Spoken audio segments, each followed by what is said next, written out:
Perkenalkan, nama saya Nugraheni Jamal, SSIMT, dosen pada program studi Teknik Industri, Fakultas Teknik Universitas Serang Raya.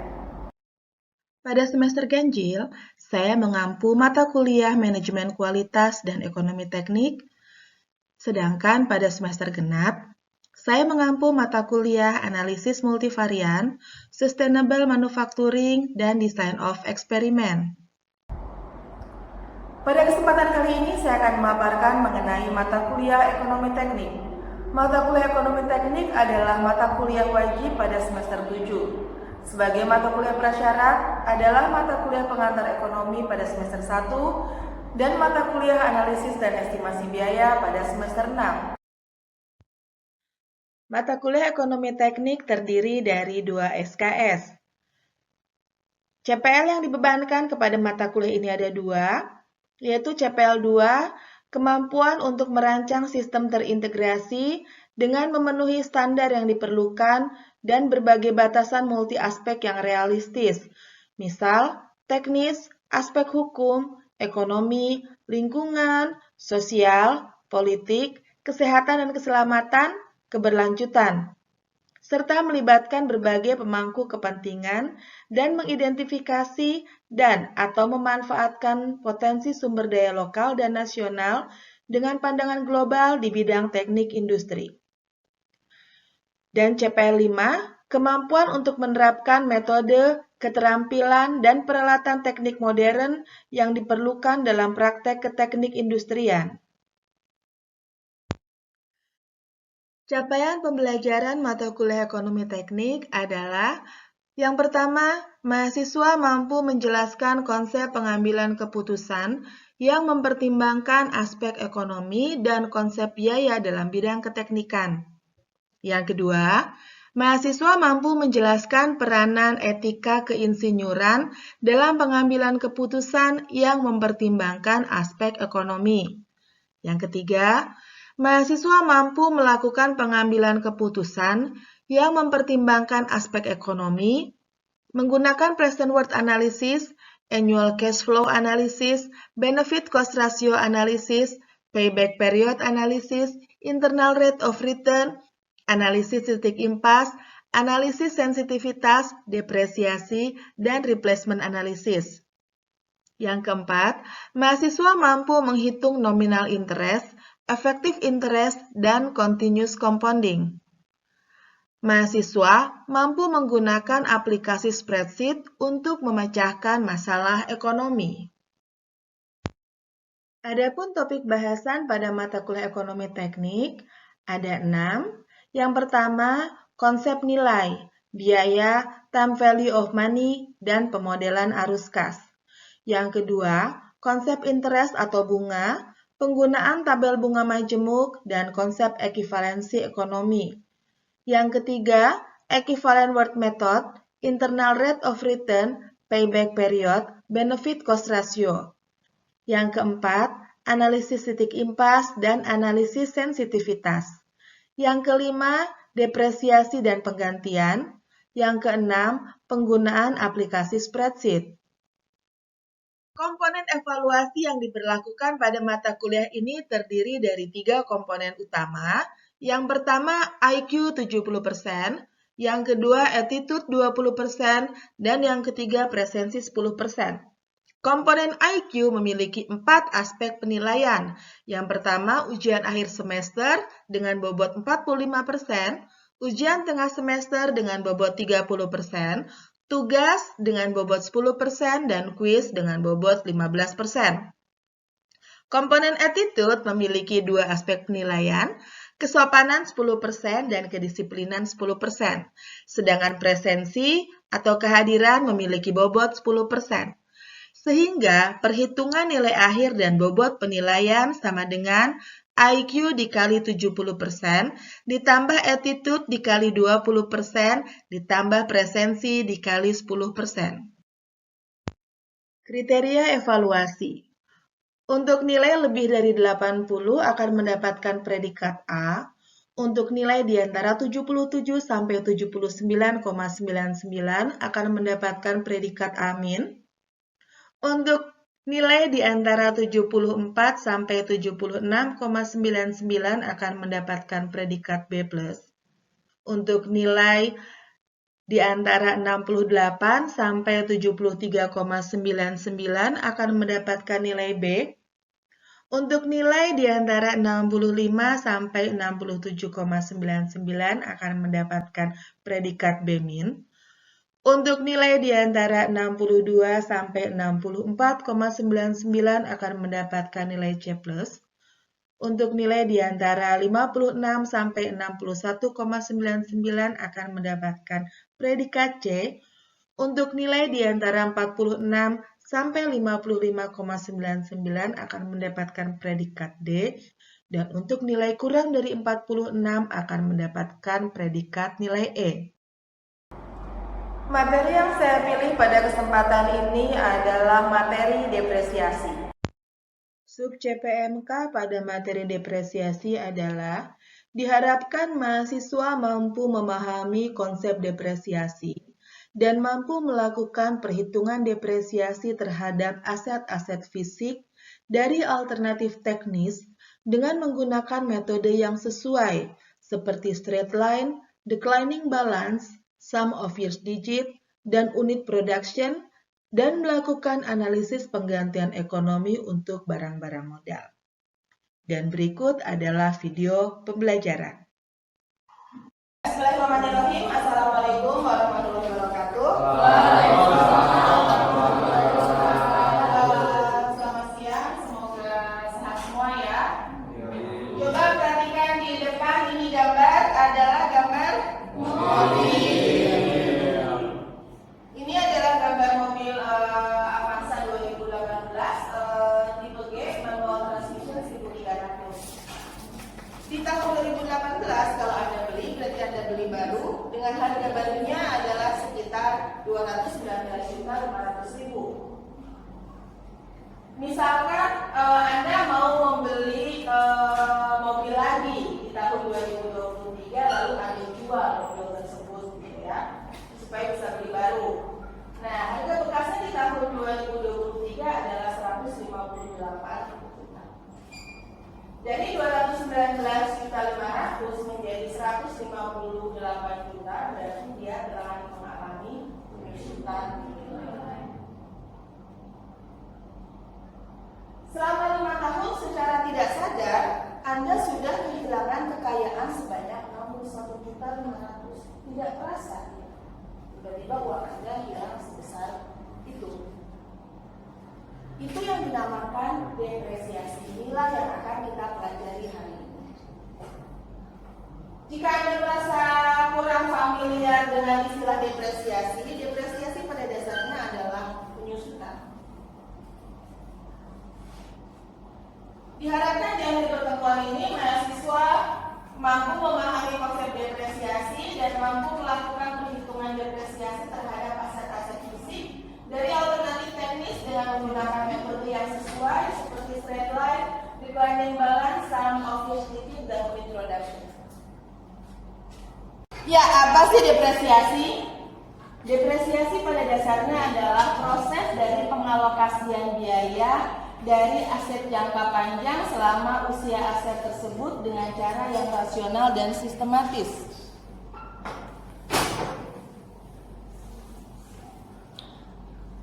Atau penyusutan atau penurunan nilai dari aset fasilitas seiring dengan berlalunya waktu. Memangnya aset dan fasilitas itu apa? Current asset dan fixed asset. Anda sudah mempelajari current asset itu apa, fixed asset itu apa, tapi depresiasi hanya dikenakan kepada fixed asset, yaitu bangunan, mesin, peralatan, armada, dan lain sebagainya. Perlu mengetahui harga perolehan. Tadi harga beli Anda berapa? Avanza itu 219 juta. Itu kita bilang harga perolehan. Useful life, umur ekonomis.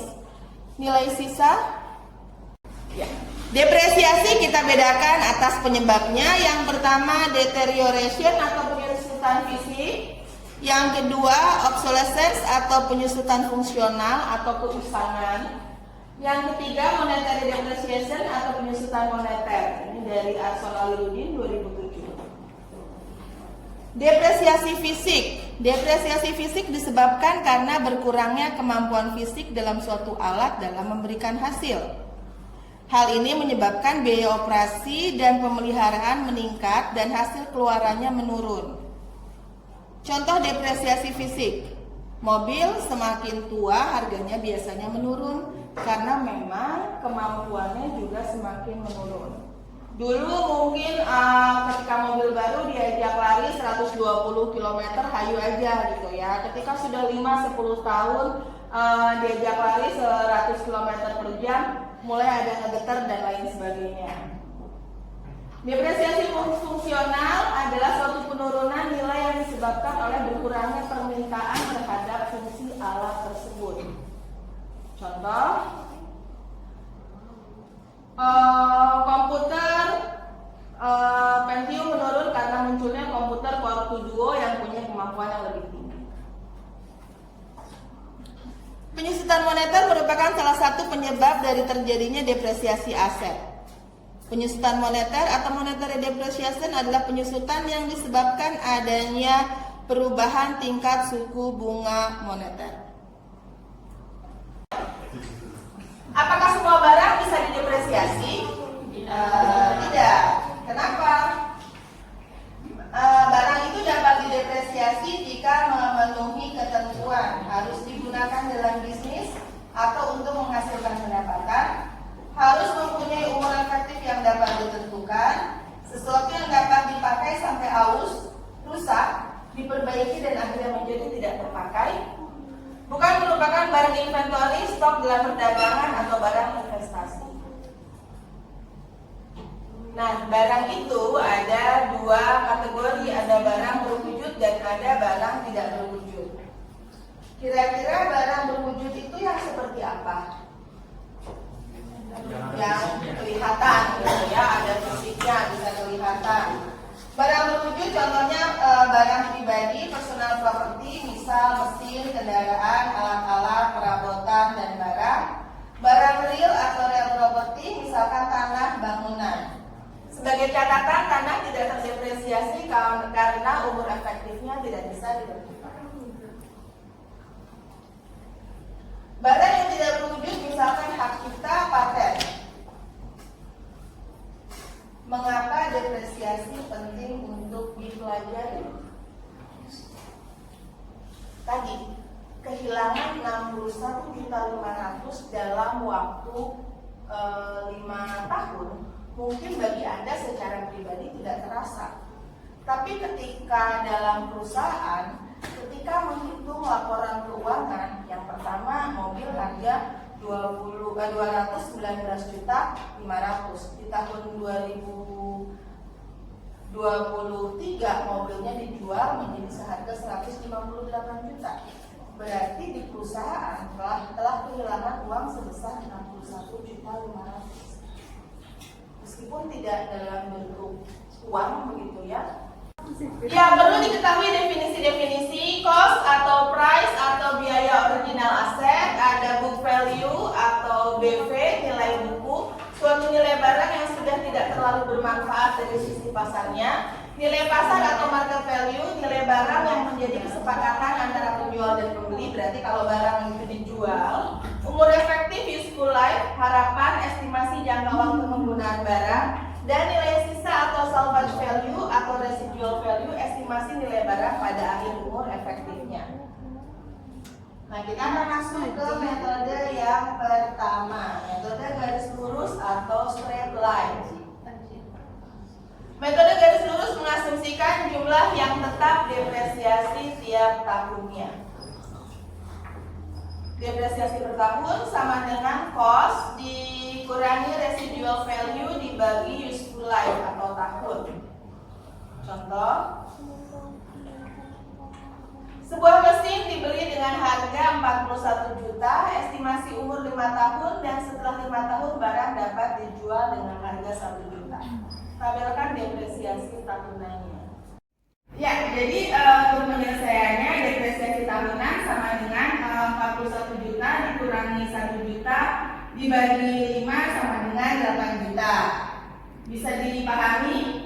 Ibu, itu 1 jutanya dari mana ya, Bu? 1 juta itu dari soal, sudah diinformasikan di soal bahwa mesin itu dibeli dengan harga 41 juta dan nilai sisanya adalah 1 juta.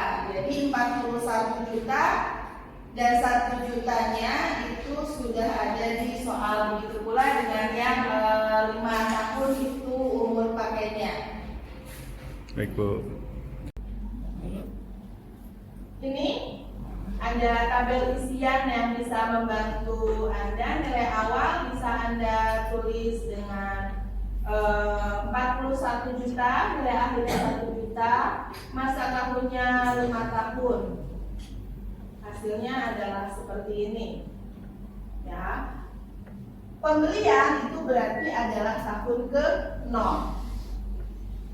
Lalu tahun pertama sudah terjadi depresiasi sebesar 8 juta sehingga nilai buku untuk tahun pertama adalah 33 juta. Tahun kedua terjadi lagi depresiasi sebesar 2 juta, nilai buku di tahun kedua adalah 33 juta dikurangi 8 juta sama dengan 25 juta. Begitu seterusnya sehingga didapatkan nilai sisa di akhir tahun kelima adalah 1 juta rupiah.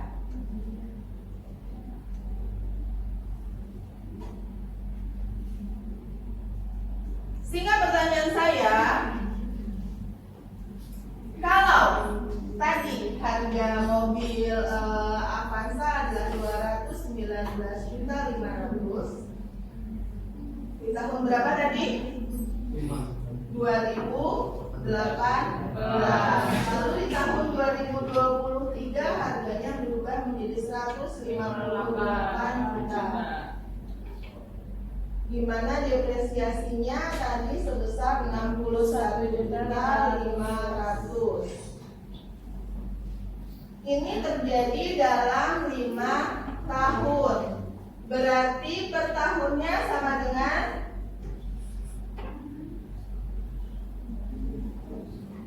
61.500.000 dibagi 5 tahun. Iya, berapa?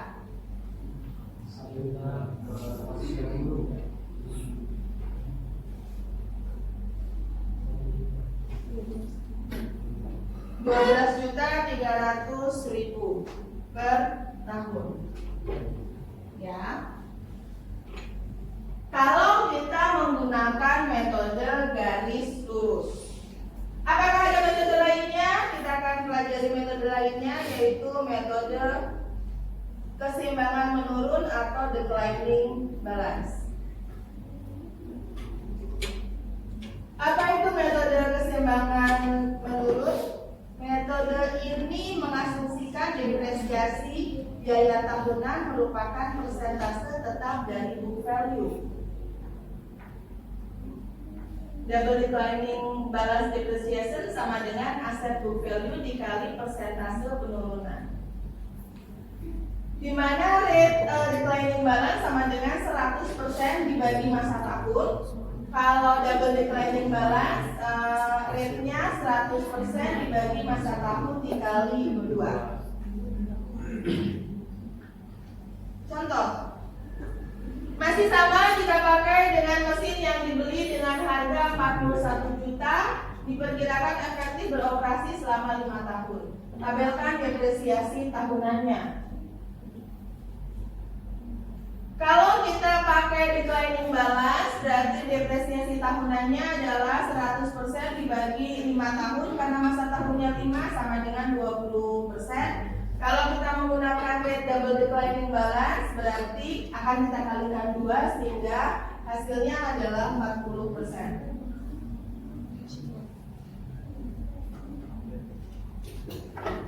Nah, sehingga hati-hati jangan bingung dengan terlalu banyaknya angka. Kita coba pelan-pelan. Kita membeli berarti terjadi di tahun ke-0 sebanyak sebesar 41 juta, ya. Lalu rate-nya untuk declining balance 20%, berarti 20% dikali 41 juta. 41 juta itu apa? Harga perolehan atau book value di akhir tahun ke-0. 20% dikali 41 juta adalah 8.200.000, berarti depresiasi di tahun pertama adalah 8.200.000 sehingga harga atau nilai buku di tahun pertama adalah 32.800.000. Dari mana? Dari 41 juta dikurangi 8.200.000. Berikutnya di tahun kedua terjadi lagi penurunan sebesar 20%. Pada undang-undang kita itu diberlakukan dua metode, yaitu metode garis lurus sesuai dengan pasal 11 ayat 1 atau metode saldo menurun declining balance sesuai dengan pasal 11 ayat 2. Untuk harta berwujud berupa bangunan hanya bisa disusutkan dengan metode garis lurus. Harta berwujud selain bangunan juga bisa disusutkan melalui metode garis lurus atau saldo menurun. Nah, menurut Anda dari keempat metode yang sudah kita pelajari hari ini, menurut Anda kira-kira mana yang paling mudah untuk digunakan? Metode straight line. Kenapa? Karena kita cukup mencatat perolehannya berapa, harga pasarnya di akhir tahun ke N itu berapa, sehingga penyusutan per tahunnya kita bisa buat X harga perolehan dikurangi Y harga pasar dan dibagi N atau masa akad. Ya. Jadi seperti itu yang bisa saya sampaikan pada hari ini. Sebelum saya absen, untuk tugasnya yang minggu lalu minta tolong dari belakang di estafet ke depan ya.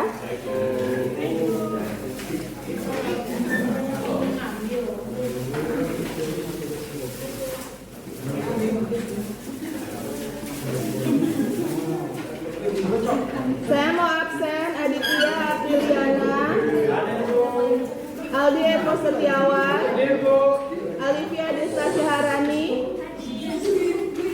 Ardi Alfalahudin, sakit.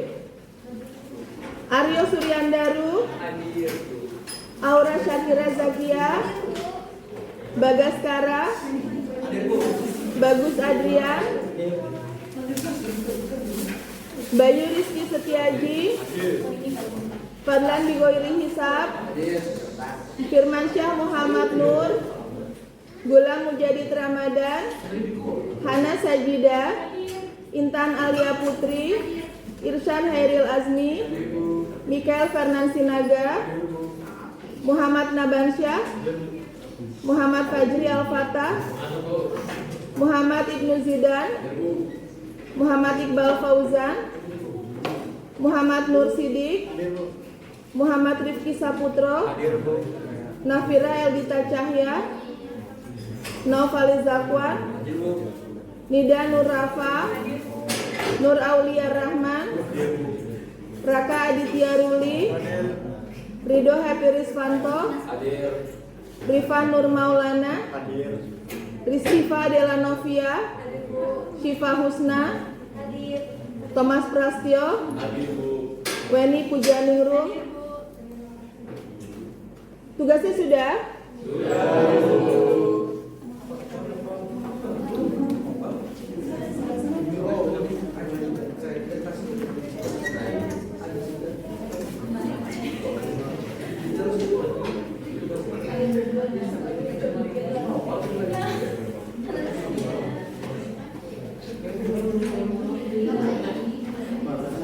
Ya, baik.